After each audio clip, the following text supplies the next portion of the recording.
Hey guys, it's Emily. I'm recording this video because I wanted to personally touch base with each of you about the next deadline because it's a big one. And so I want everyone to kind of be clear on the same page. If I haven't gotten to your group meeting soon, I will. But just to kind of give you a heads up about what to expect. So the next deadline is actually July 1st.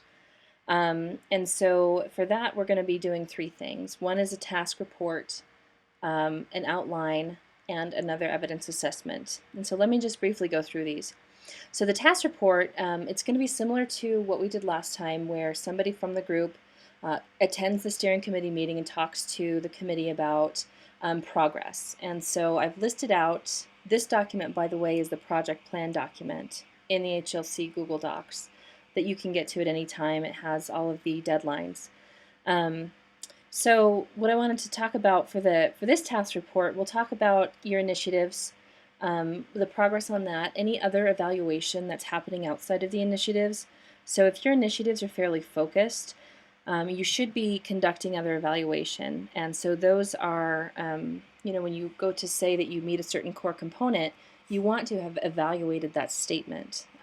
So if there's any kind of confusion about evaluation, you want to ask yourself that question. Also, we'll talk about the outline and evidence, which I'll talk about in just a second. And so this is the important part of this task report. So we're going to talk about conclusions the group has drawn and any formal recommendations. So what I'm asking for that is a one-page memo, just very brief. It can be bullet points, describing any conclusions that your group has come to. So hopefully through the evaluation and gathering documents and looking at documents and whatever your group is doing, you're able to draw conclusions already. And so we're looking for that. We're also looking for any recommendations you have at this point for action. So that it's going to be a more formalized process where we actually sit and we talk about those things and we can talk about next steps to ensure that the evaluation piece is actually moving along in a meaningful way, because it is, as I've said 1,000 times, the most critical part of the self-study. And also, we are going to be looking at the outline number 2, and the second part of this video, I will go through an example of what I mean. So this outline, when you guys first did your original outlines, it was very brainstormy, and it was exactly what you needed to do in order to kind of get you started off working. But now we need to kind of bring it together. We need to focus the outline and start putting down some of your main arguments, and I'll show you what I mean in a minute. So let me just go through that in a second, and I'm going to skip down to this evidence assessment number 2. So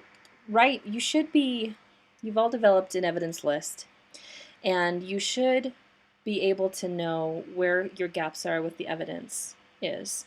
And so we're going to talk about your evidence list. We're going to talk about where your gaps are, what needs to be developed, and things like that. And this is where you're going to start, if your group hasn't done so already, and I know some groups already have, you're going to start to physically gather your evidence, and we'll even evaluate the evidence as well. That's a different topic. I'll come back to that when the time is right. But let's skip over to the outline, because this is sort of the, this is one of the major pieces of this deadline. And so I actually have an example for you, and I'm going to use group 4 as an example. And so you can get to this example in the HLC Google Docs. Just go to group 4's folder, and it's 4A. So kind of what we're looking for here is, so we have this core component, this thing that HLC has given us, and we have to prove that we meet it. That's the point of the self-study. And so what we want to do is we want to argue reasons why we meet that. And so as kind of a general guideline, I've put down here primary arguments, secondary arguments, and then also areas of opportunity, or areas that are going to require further evaluation. So let me just walk through this real quick. So this particular one talks about demonstrating responsibility for the quality of its educational programs. Well, I went back and I looked at the initial outline, the brainstorm outline, which you should use in determining what arguments are going to put in here.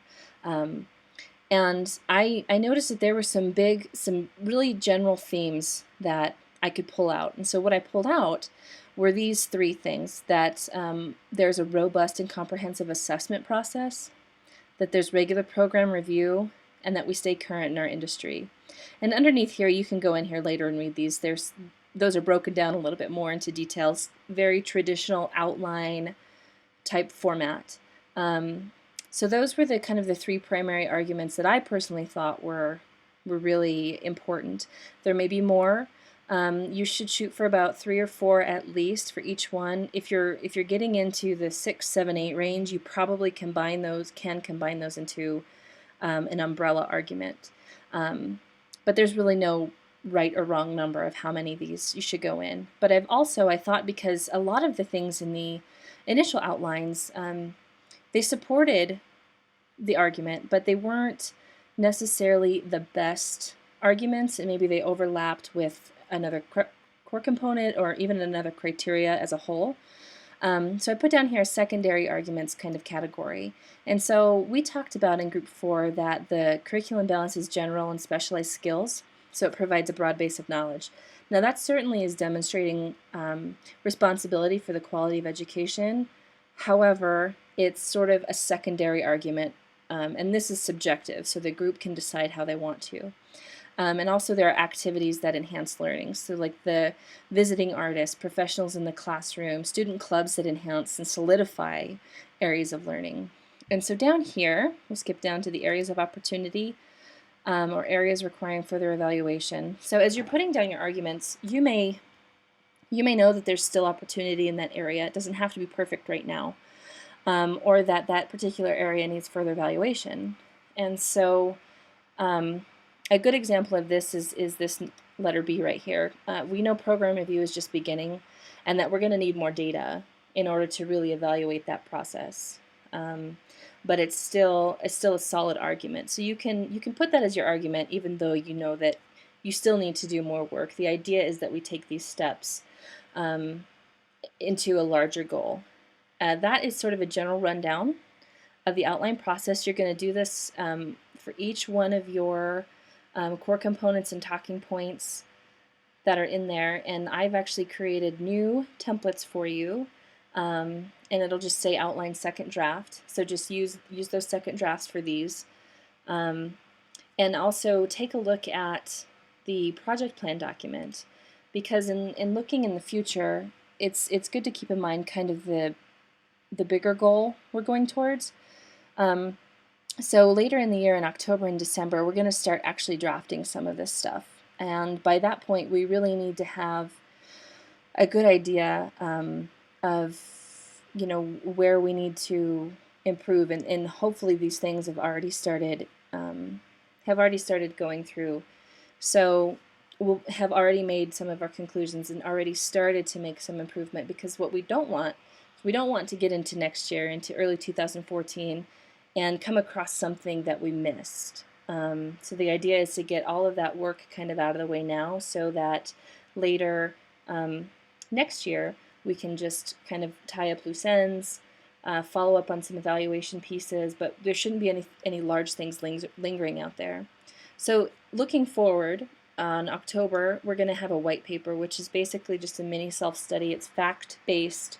It's 4 or 5 pages per criteria, and we're going to actually open that up for community input. So we should have our arguments pretty solid. We should have a really good understanding of exactly what we want to put in there.